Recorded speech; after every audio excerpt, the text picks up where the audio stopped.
Hey everybody, new episode 1 material, let's break it down. There's so much stuff going on. Careful for spoilers for everything that's happened on the show so far. Pretty much all these are from episode 1, so we'll just go around to all the separate groups, starting with Beric Dondarrion. But there is a new round of the giveaway. All you have to do to enter is be a subscriber, leave a comment on this video, so you can clearly see that it's snowing on him quite a bit. So it looks like they're even further north than Winterfell, so somewhere between here, the gift, in the wall. But this picture from Jon Snow much later in the season, where it's snowing on him in the courtyard, looks a little bit like this picture of Beric, so they could just be in the courtyard at Winterfell. That would be the first place to go if you wanted to help. And the interesting thing about Beric Dondarrion is that he was actually charged by Ned Stark to go get rid of the mountain during the first season when he heard that Tywin Lannister had sent him to the Riverlands after Tyrion had been captured by Catelyn Stark to raid, to pillage, to do everything they could to force Catelyn Tully to release Tyrion, which, as you know, didn't end up happening. Beric said that he got ambushed at Mummer's Ford. Beric is killed, run through with the mountain's lance, and it becomes the second time that Thoros of Myr raises him from the dead. The Lannisters win the battle, so they close off the King's Road, and the survivors of Beric's group go on to form the Brotherhood Without Banners, which we spent a lot of time with during Season 3. They just spent all their time trying to raid Tywin's supply lines in and around the Inn of the Crossroads in the Whispering Wood. There was this really cool quote about the whole thing where this person named Harwin, who's a member of the Brotherhood in the books, but not on the TV show, says, "I saw the mountain slay Raymond Darry with a single blow, so terrible that it took Darry's arm off at the elbow and killed the horse beneath him too. Glad Wild died there. Lord Mallory was ridden down and drowned. We had lions on every side," talking about the Lannisters, "and I thought I was doomed with the rest, but Alan shouted commands and restored order to our ranks, and those still a horse rallied around Thoros and cut our way free. 60 we'd been that morning, but dark no more than 20 were left, and Lord Beric was gravely wounded. Thoros drew a foot of lance from his chest that night and poured boiling wine into the hole that it left." That reminds you of when Melisandre is sort of running her hand over all of his scars. Jon Snow looking at all the scars on his body as he wakes up on the table after Melisandre has brought him back. They don't go into very great detail, but you do see, because Jon Snow has his shirt off, that the wounds eventually do heal. The skin will heal over, but they never fully heal. So they walk around feeling the pain of those just a little bit. So like on very cold days up in the north, Jon Snow will still be able to feel all 6 stab wounds that he received from the rest of the brothers. The Hound is another matter, the new addition to the Brotherhood. Although I don't know if you could call him a member of the Brotherhood, he's really looking for meetings. Even when he was on the Quiet Isle with Ian McShane's elder brother character, he wasn't really a member of that group. It was just a transitory period, and they changed that from the books quite a bit. It's an actual island in the books. This didn't look too much like an island, otherwise Lemon Cloak wouldn't have ridden up so easily just asking for all their stuff. But if you didn't already spot it, that's actually what he's wearing. He's wearing Lemon Cloak's cloak from that encounter.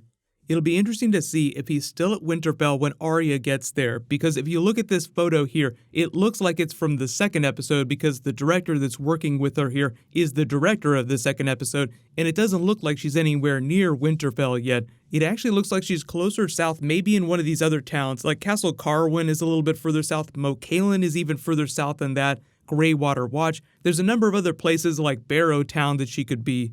There was that really interesting Hound moment during Season 6 where he ran into the Brotherhood after he'd killed those people and made that offhanded remark about knowing a few strong women, talking about Arya, talking about Brienne.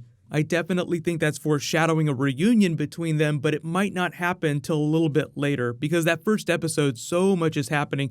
But even if the Brotherhood go north before Arya gets there, I think that they'll eventually all be on screen together and have that really funny, awkward moment where they sort of nod at each other.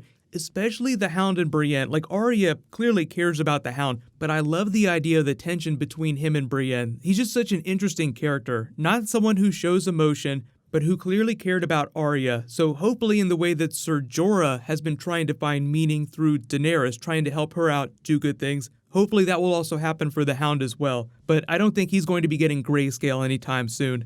Just a couple of washed up characters seeking redemption. You guys can let me know, do you like the Hound better as a character, or do you like Ser Jorah better?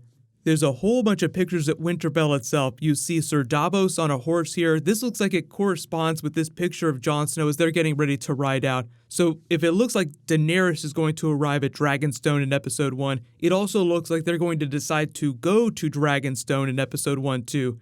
You may have heard that the episodes are extra long. That means they can burn through a lot more plot than they would normally be able to, because this would be something like episode 2, episode 3 in a normal 10-episode season. But because you only have 7 episodes, you need to establish what's going on with all the groups and then get them together as fast as possible. So you'll have a lot of Winterfell, but probably by the end of the episode, they'll be getting ready to move to Dragonstone to figure out what they're going to do with Daenerys. Cannot get enough of Tormund here. I love the fact that he always has this weird smile on his face, like he's either excited about something, really happy when he's looking at Brienne, or he just has a wry smile like he's laughing at the humor of the situation. Like when Jon Snow had been crowned King of the North by all the other lords, he and the wildlings were the only ones that didn't cheer him on. He was probably happy for King Crow, as he calls him, but they don't bow to a king, and they only followed Mance Rayder because he was going to help them out. It's all about being free, so they follow Jon because they respect him and they think that he's the one that'll be able to help them. But they're not having any of this King of the North stuff. You go down to King's Landing, you see Cersei and Jaime. This is sort of like the same shot that we've seen before from a slightly different angle, just presiding over court. You see them in the map room that looks like they're making their decision about where to hit first. The fact that Daenerys is going to be landing on Dragonstone in episode 1 makes me wonder where her forces are going to attack first. Is it going to be closer to King's Landing, or is it going to be from the south? Because as of the final episode, they had already been to Dorne and back. Because you see the Dornish ships here in her fleet, that implies that whatever happened in Dorne is done, and they are now sailing for Dragonstone as we speak. So if it wasn't clear, where they're sailing here is not for Dorne, it's actually for Dragonstone. That's why they get there in the first episode. You see her walking into the castle here.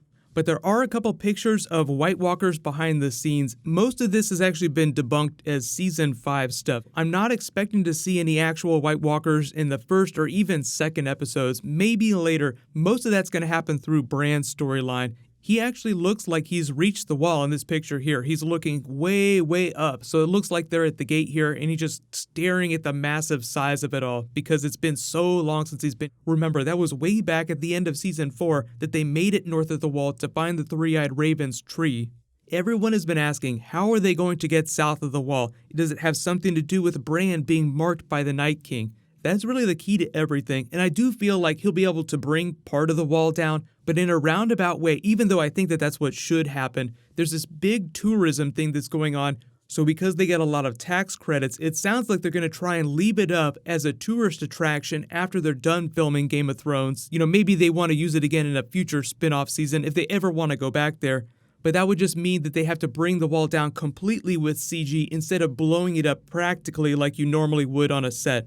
In this here of Samwell and Gilly, just looks like he's in the Citadel early grabbing books. I know that picture of him here looks like he accidentally might find something really cool while he's clearing cobwebs. That would be a really funny way for him to find really good information. In this picture of Gilly just looks like another version of this picture here where they're sitting together and she's reading about Azor Ahai. Whether or not she's able to actually read or she's just staring at the page just thinking it's really interesting. It makes sense that while they've been there, Samwell's been teaching her how to read, so even if she picks something out about Azor Ahai, she'd probably say it without understanding what it means, and then Samwell would be inspired and start reading more about it.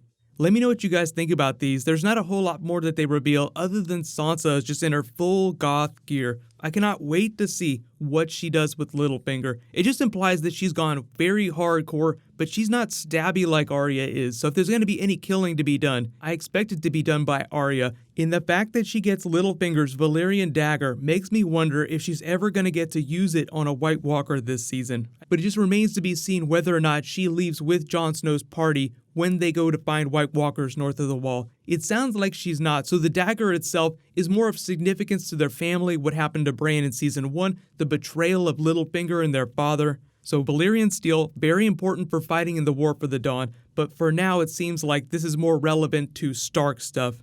But we're due for a new trailer really soon. Leave all your requests for bonus videos in the comments below. I'll be doing more Game of Thrones videos as we get closer to the season starting. Congratulations to the latest giveaway winner, Michelle Bennett. Please private message me on the back end of my channel so I can get your contact details. What's going to happen next is there'll be some new Black Panther, but then I'll be posting new Game of Thrones in the next couple days. So while you wait for everything, you can click here for